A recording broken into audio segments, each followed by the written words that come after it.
أعوذ بالله السميع العليم وبوجهه الكريم وسلطانه القديم من الشيطان الرجيم من همزه ونفخه ونفثه بسم الله الرحمن الرحيم وننزل من القرآن ما هو شفاء ورحمة للمؤمنين ولا يزيد الظالمين إلا خسارا وإذا أنعمنا على الإنسان أعرض ونأى بجانبه وإذا مسه الشر كان يئوسا قل كل يعمل على شاكلته فربكم أعلم بمن هو أهدى سبيلا۔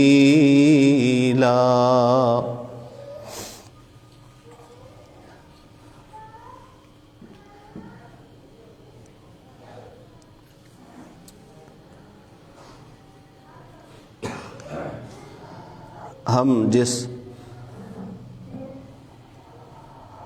کیلنڈر کے تحت یہاں پہ اپنا حساب کتاب اور باقی سارے معاملات طے کرتے ہیں اور دیکھتے ہیں، اس کیلنڈر کے سال کا آج آخری دن ہے۔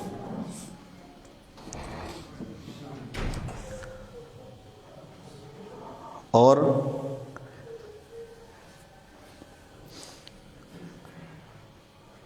بات یہ نہیں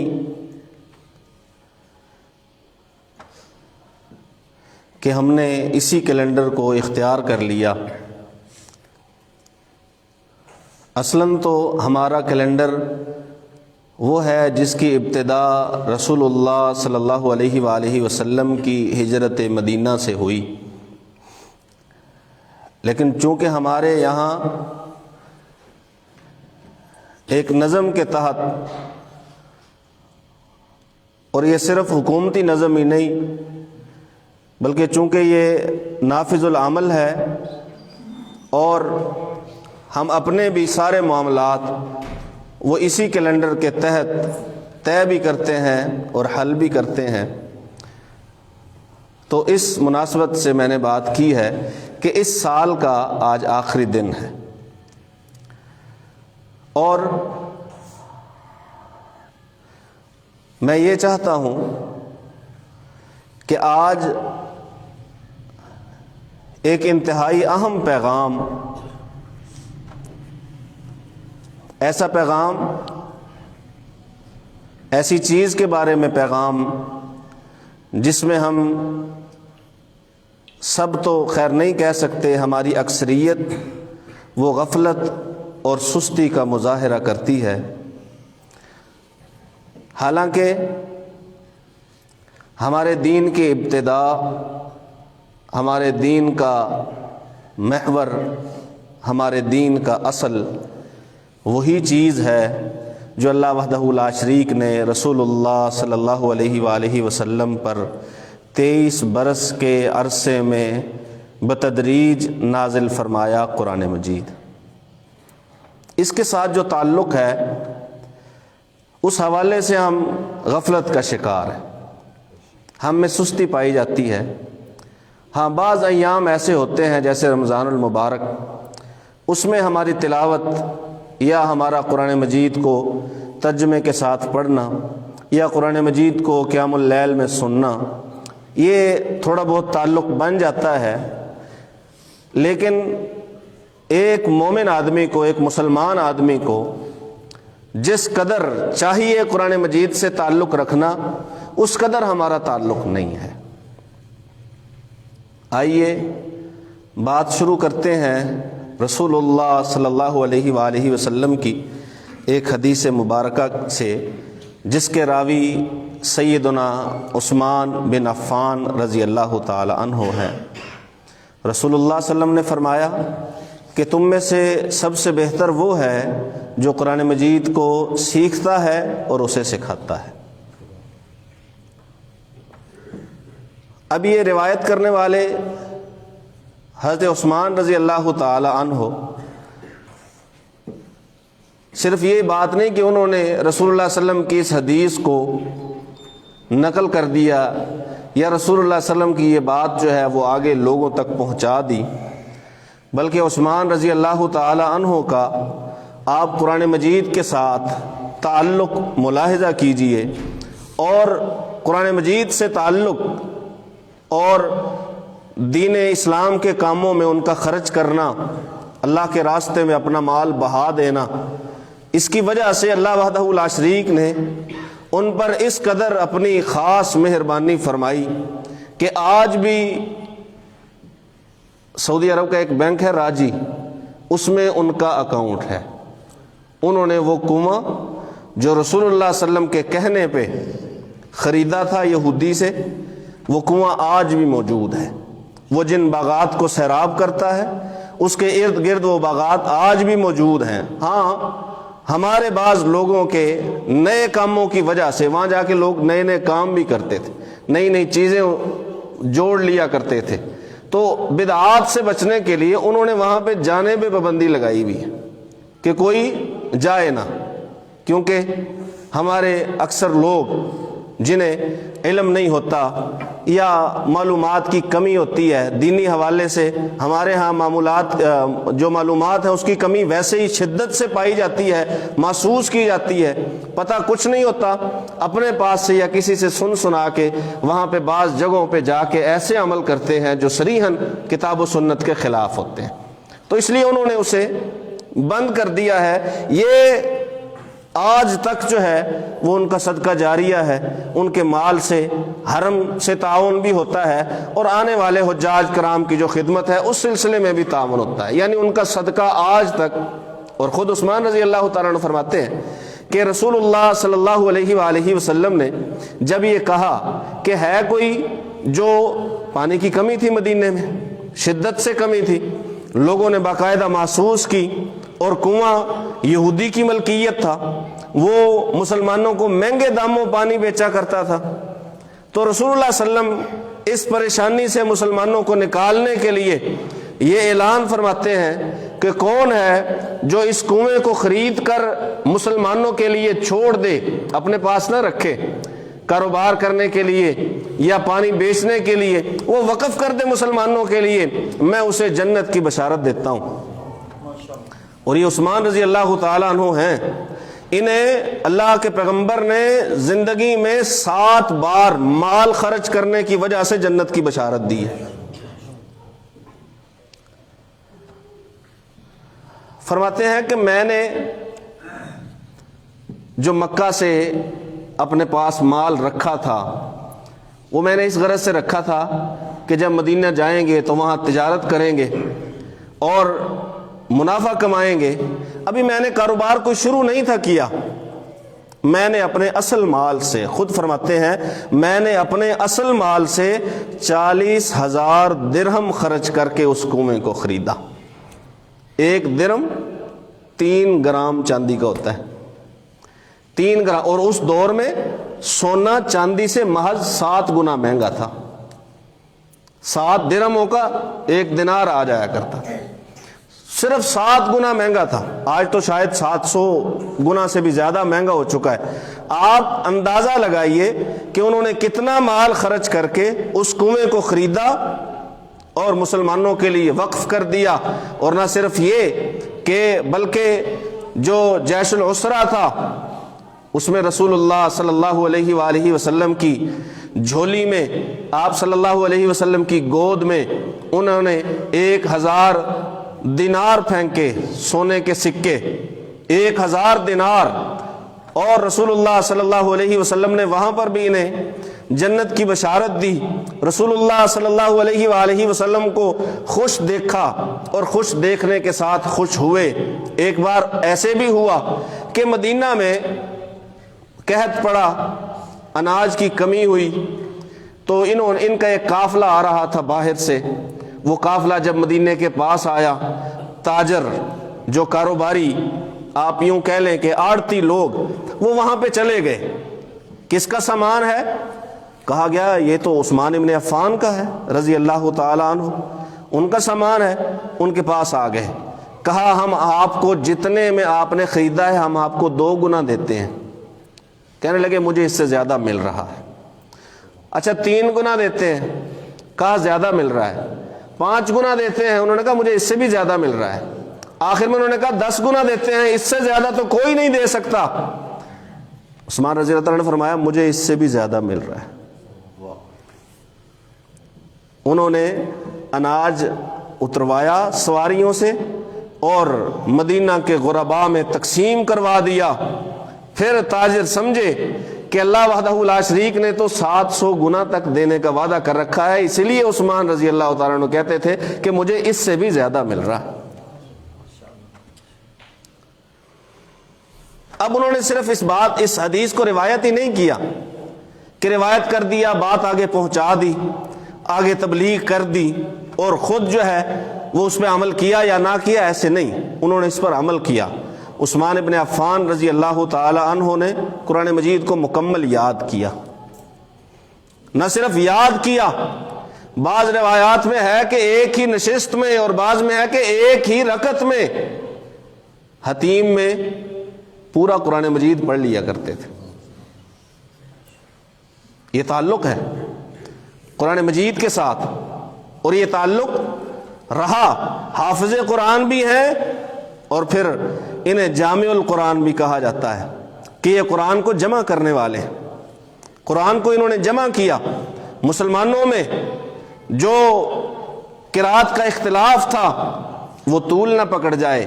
وہ شدت نہ اختیار کر جائے، اس لیے انہوں نے اپنے دور حکومت میں ایک ہی مصحف پر، یہ جو ہم قرآن مجید پڑھتے ہیں نا، اسے مصحف عثمانی کہا جاتا ہے، مصحف عثمانی کہا جاتا ہے۔ ایک ہی نسخے پر، ایک ہی قرأت پر ساری دنیا کے مسلمانوں کو جمع کر دیا، تمام عمال کی طرف، گورنروں کی طرف نسخہ لکھوا کے بھجوایا، پہنچایا، کہا کہ اپنی اپنی ریاستوں میں یہ نسخہ عام کرو تاکہ قرأت کا جو اختلاف ہے وہ کسی جھگڑے اور تنازع کا باعث نہ بنے۔ یہ ہے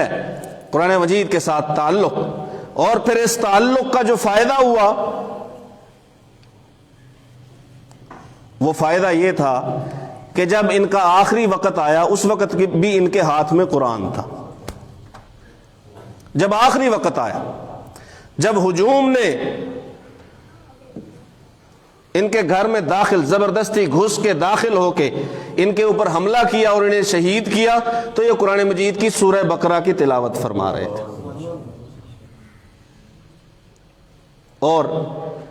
یہ بات تو ہم نے پڑھی بھی ہے، سنی بھی ہے، اور ایک آدھ بار تصویر میں بھی سامنے آئی کہ کہیں سے وہ قرآن مجید ملا ہے جہاں پہ جناب عثمان رضی اللہ تعالیٰ عنہ کا خون گرا ہوا ہے۔ وہ آیت تھی فَسَيَكْفِيكَهُمُ اللَّهُ وَهُوَ السَّمِيعُ الْعَلِيمُ، پہلے پارے کے آخری پیج پہ یہ آیت ہے۔ ان آیتوں پہ یہ تعلق ہے قرآن مجید کے ساتھ، اور رسول اللہ صلی اللہ علیہ وآلہ وسلم کی وہ احادیث مبارکہ جن میں آپ صلی اللہ علیہ وسلم نے فرمایا کہ بندے کا جس عمل پہ خاتمہ ہوگا اسے اسی عمل پہ قیامت کے دن اٹھایا جائے گا، وہ میں گزشتہ خطبات میں بیان کر چکا ہوں۔ تو گویا یہ تعلق اس قدر گہرا ہے، صرف روایت کی حد تک نہیں کہ راوی جناب عثمان ہے رضی اللہ تعالیٰ عنہ، رسول اللہ صلی اللہ علیہ وسلم کی اس حدیث کے، بلکہ ان کا اپنا عمل دیکھیے، ان کا اپنا تعلق دیکھیے، اور تعلق اس قدر ہے۔ بلکہ ایک اور بات یہاں پہ کرتے جائیں کہ جس طرح انہوں نے آخری وقت تک قرآن کو نہیں چھوڑا، ایسے ہی انہوں نے آخری وقت تک رسول اللہ صلی اللہ علیہ وسلم کے فرمان کو بھی نہیں چھوڑا۔ رسول اللہ صلی اللہ علیہ وآلہ وسلم نے عثمان رضی اللہ تعالیٰ عنہ سے کہا تھا کہ عثمان، اللہ وحدہ لا شریک تجھے ایک ایسا لباس پہنائیں گے، ایک لباس پہنائیں گے، خلعت فاخرہ عطا کریں گے، تو نے وہ لباس اتارنا نہیں ہے، تو نے اس لباس کو اتارنا نہیں ہے۔ اور خود اس بات کی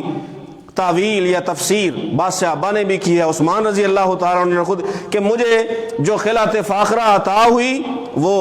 خلافت اسلامیہ کی باغ دور تھی جو میرے ہاتھ میں آئی، مجھے خلیفہ بنایا گیا، تو یہ لباس اللہ وحدہ لا شریک نے مجھے پہنایا۔ اور جب آخر میں باغیوں کا غلبہ ہوا، کئی ان سے مطالبہ کرتے رہے کہ آپ حکومت چھوڑ دیجئے، آپ کے حکومت میں رہنے کی وجہ سے ہے، حکومت بھی لمبی کر چکے تھے، اور اگر اسلامی حکمرانوں میں دیکھا جائے تو سب سے زیادہ بڑے ایریے کے اسلامی حکمران جناب عثمان ابن عفان رضی اللہ تعالیٰ عنہ، حضرت عمر رضی اللہ تعالیٰ عنہ کے 22 لاکھ مربع میل سے کہیں زیادہ پہ ان کی حکومت رہی۔ ایریے کے لحاظ سے دنیا کے سب سے بڑے مسلم حکمران ہیں عثمان ابن عفان رضی اللہ تعالیٰ، حکومت کر چکے تھے، 10 سال گزار چکے تھے، بڑھاپے میں بھی تھے، اگر حکومت چھوڑنی ہوتی تو چھوڑ دیتے، چھوڑی پتہ کیوں نہیں کہ میں نے رسول اللہ صلی اللہ علیہ وسلم کے اس فرمان کی نافرمانی نہیں کرنی، جو آپ صلی اللہ علیہ وسلم نے کہا تھا کہ عثمان تجھ سے دنیا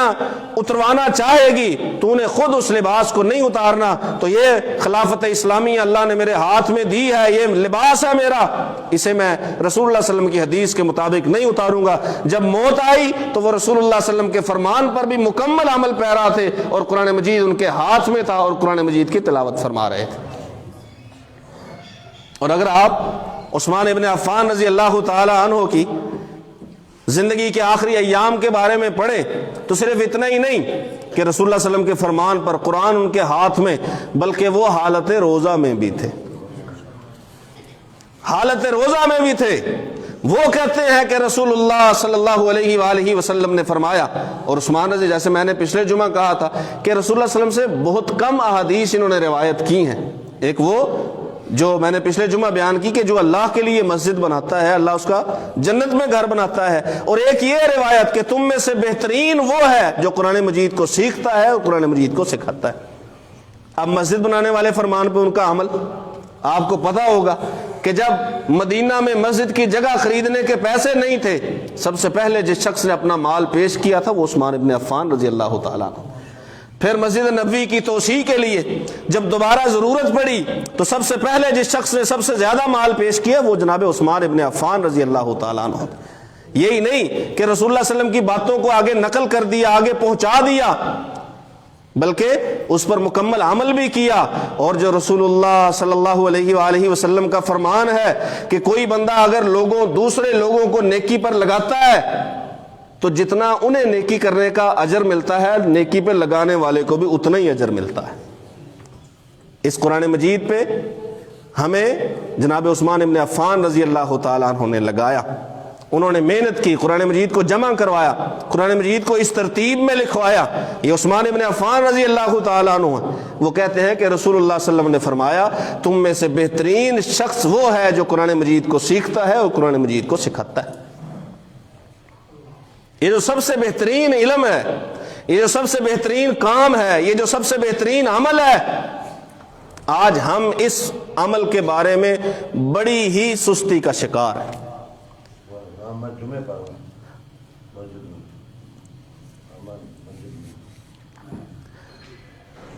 ہماری حکومت نے ماشاءاللہ سکولوں میں باترجمہ قرآن مجید جو ہے وہ شروع کروا دی ہے، بڑی اچھی بات ہے، بڑی اچھی بات ہے، لیکن حیرت تب ہوئی جب انہوں نے کہا باترجمہ قرآن پڑھنے کے لیے باترجمہ قرآن ہی سکولوں میں رکھے جائیں گے، باترجمہ سپارے، انگریزی کی کتاب بھی باترجمہ دیتے ہیں بچوں کو، یا ترجمہ کے بغیر ہوتی ہے، انہیں ترجمہ سکھایا جاتا ہے کہ یہ جو انگریزی کی سطر ہے اس کا یہ لکھا نہیں ہوتا کتابوں پہ، مترجم انگریزی کی کتاب سکولوں میں نہیں لگائیں گے، قرآن مجید وہ مترجم چلے گا۔ نہ پڑھانے والے ایسے ہیں کہ جنہیں ترجمہ آتا ہو وہ ترجمہ سکھا سکتے ہو، کام ہے ترجمہ سکھانا، محض اسے پڑھ کے گزر جانا یہ کوئی کام نہیں ہے، یہ کوئی کام نہیں کہ محض پڑھ لیا جائے اور پڑھ کے جو ہے وہ گزر جایا جائے، نہیں، بلکہ بغیر ترجمے کے سپارے سکولوں میں لگائے جائیں، اور ایسے استاد اور پڑھانے والی ٹیچرز ایسی ہوں کہ جنہیں ترجمہ آتا ہو وہ پھر ترجمہ باقاعدہ سکھائیں، تب بچوں کو ترجمہ آئے گا۔ ایسے نہیں کہ پڑھو اور گزر جاؤ۔ ہم میں سے کتنے ہیں جنہوں نے قرآن مجید کا ترجمہ پڑھا ہے لیکن ان سے پوچھ لو فلاں لفظ کا فلاں حرف کا کیا ترجمہ ہے، انہیں پتہ ہی نہیں ہوگا۔ بہترین تم میں سے وہ ہے اگر قرآن مجید کو سکولوں میں پہنچایا ہے تو اسے صرف پڑھنے کا نہیں بلکہ اسے سکھانے کا عمل بنائیے، سکھانے کا عمل کہ یہ بچے سیکھیں ہمارے کہ قرآن مجید میں اللہ وحدہ لا شریک کیا فرماتے ہیں، انہیں عربی کا پتہ چلے کہتے ہیں کہ سب سے بہترین شخص وہ ہے کہ جو قرآن مجید سیکھتا ہے اور قرآن مجید سکھاتا ہے، اس سے بہتر کائنات میں کوئی شخص نہیں۔ اور خود رسول اللہ صلی اللہ علیہ وآلہ وسلم کی بعثت کے جو بڑے مقاصد اللہ وحدہ لا شریک نے بیان فرمائے ہیں، ان میں سے ایک بڑا مقصد یہ ہے کہ محمد صلی اللہ علیہ وسلم لوگوں کو کتاب اور حکمت کی تعلیم دیتے ہیں۔ یعلمہم الکتاب والحکمہ، رسول اللہ صلی اللہ علیہ وسلم سکھاتے ہیں کتاب بھی سکھاتے ہیں۔ بس اوقات تو رسول اللہ صلی اللہ علیہ وسلم دعائیں ایسے سکھایا کرتے، جیسے دعائے قنوت ہے۔ حضرت حسن رضی اللہ تعالیٰ عنہ، علی المرتضیٰ رضی اللہ تعالیٰ عنہ کے بیٹے حضرت حسن رضی اللہ تعالیٰ عنہ دعائے قنوت سیکھتے ہیں رسول اللہ صلی اللہ علیہ وسلم سے۔ اللہم اہدنی فیمن ہدیت وعافنی فیمن عافیت وتولنی فیمن تولیت، کہتے ہیں مجھے اللہ کے پیغمبر نے دعا ایسے سکھائی جیسے قرآن سکھایا جاتا ہے، یعنی قرآن کا سیکھنا وہ بطور مثال پیش کیا کرتے تھے کہ جیسے قرآن سکھایا جاتا ہے ایسے رسول اللہ صلی اللہ علیہ وسلم قرآن سکھایا کرتے تھے، کہ کسی چیز کو اگر زیادہ توجہ سے سکھاتے تو صحابہ اس کو قرآن کے ساتھ تشبیہ دیتے، ویسے سکھا رہے ہیں جیسے ہمیں رسول اللہ صلی اللہ علیہ وسلم نے قرآن سکھایا۔ رسول اللہ صلی اللہ علیہ وسلم، آپ کے صحابہ کرام رضوان اللہ علیہم اجمعین، اور رسول اللہ صلی اللہ علیہ وسلم کے تربیت یافتہ ساتھی جنہوں نے قرآن مجید کو سیکھا، قرآن مجید کو آگے پہنچایا، اور ثواب پتہ کتنا ہے؟ بات ہم کر رہے تھے کہ عثمان رضی اللہ تعالیٰ عنہ کو ثواب پہنچتا ہوگا۔ رسول اللہ صلی اللہ علیہ وسلم نے فرمایا ایک حرف کے بدلے اللہ 10 نیکیاں عطا فرماتے ہیں۔ اور اسی حدیث میں رسول اللہ صلی اللہ علیہ وسلم فرماتے ہیں کہ میں یہ تو نہیں کہتا کہ الف لام میم ایک حرف ہے، الف ایک حرف ہے، لام دوسرا ہے، میم تیسرا ہے۔ یہ اگر الف لام میم بندہ پڑھے تو اللہ وحدہ لا شریک 30 نیکیاں عطا فرماتے ہیں۔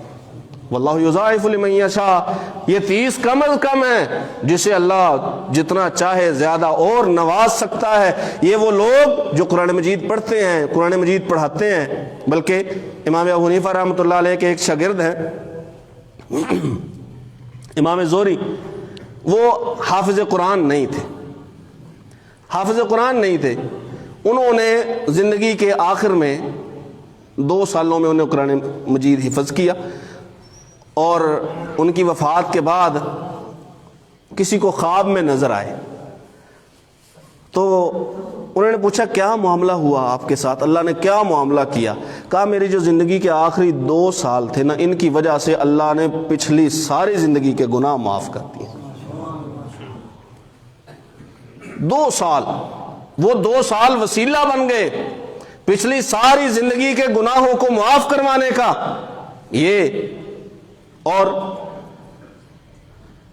قرآن مجید کی پھر جو حفاظت ہے، اللہ وحدہ لا شریک نے فرمایا کہ ہم اس کی حفاظت کرنے والے ہیں، ہم ہیں اس کی حفاظت کرنے والے۔ جو قرآن مجید کو یاد کرتے ہیں، مکمل زبانی یاد کرتے ہیں، وہ اس کی حفاظت میں باقاعدہ حصہ ڈالتے ہیں۔ ہم اہل اللہ وخاصتہ، رسول اللہ صلی اللہ علیہ وسلم نے فرمایا یہ تو اللہ کے لوگ ہیں، یہ اللہ کا لشکر ہیں، جو اہل قرآن ہیں، جو قرآن یاد کرتے ہیں، قرآن سمجھتے ہیں، لفظوں کی حفاظت کرتے ہیں یا معنوں کی حفاظت کرتے ہیں، نہ لفظوں میں تعریف ہونے دیتے ہیں نہ معنی بھی تعریف ہونے دیتے ہیں، یہ قرآن کے محافظ ہیں۔ ہم اہل اللہ وخاصتہ، یہ محافظ تو اللہ وحدہ لا شریک کا اہل ہیں، یہ اللہ کے خاص لوگ ہیں، اللہ کے برگزیدہ لوگ ہیں۔ حفاظت قرآن سے متعلق بہت ساری باتیں ہیں، لیکن ایک بات، خلیفہ مامون الرشید کی مجلس میں ایک بندہ آیا، بڑے اچھے کپڑے پہنے ہوئے، صاف ستھرے، خوشبو لگائی ہوئی، بات کرتا تو بڑی اچھی کرتا۔ تو انہوں نے پوچھا کون ہو؟ اس نے کہا میں یہودی ہوں، اسلام کی دعوت دی۔ اس نے اسلام کو قبول نہیں کیا۔ مجلس میں وہ آیا جایا کرتا تھا، اس کے بعد پھر وہ سال بعد آیا، مسلمان تھا۔ خلیفہ نے دعوت دی، نہیں مانی، بلکہ اس سے وعدے بھی کیے۔ امام قرطبی نے اپنی تفسیر میں یہ واقعہ، یہ آیت جو ہے سورہ ہجر کی، انا نحن نزلنا الذکر و انا لہ لحافظون، اس کے تحت درج کیا ہے۔ خلیفہ نے جب دعوت دی، وعدہ بھی کیا تھا تجھے نوازوں گا، خاص لوگوں میں بناؤں گا۔ اس نے کہا نہیں، میں نے اسلام نہیں لانا۔ اگلے سال آیا تو مسلمان تھا، اس سے وجہ پوچھی کہ کیا وجہ ہے اسلام لے آئے ہو؟ کہا میں نے 3 کتابوں کو آزمانے کا فیصلہ کیا۔ سب سے پہلے میں نے 3 نسخے تورات کے لکھے اور اسے یہودیوں کی طرف بھیجا، اس میں نے کئی لائنیں آیتیں حذف کر دیں، کوئی اپنی طرف سے اضافہ کر دیا۔ پھر میں نے انجیل لکھی پورا نسخہ لکھا، اس میں نے کئی آیتوں کو حذف کر دیا، کچھ کو بڑھا دیا، کچھ کو غلط لکھ دیا، وہ میں نے عیسائیوں کو بھیجی، اور پھر میں نے قرآن مجید لکھا۔ میں نے قرآن مجید لکھا، کچھ آیتیں حذف کر دیں، کچھ آیتیں جو ہے وہ ہٹا دیں، الفاظ آگے پیچھے کر دیے، ترتیب بدل دی، وہ میں نے مسلمانوں کو بھیجا۔ دوسرے دن وہ تینوں نسخے میرے پاس واپس آ گئے، نہ تورات واپس آئی،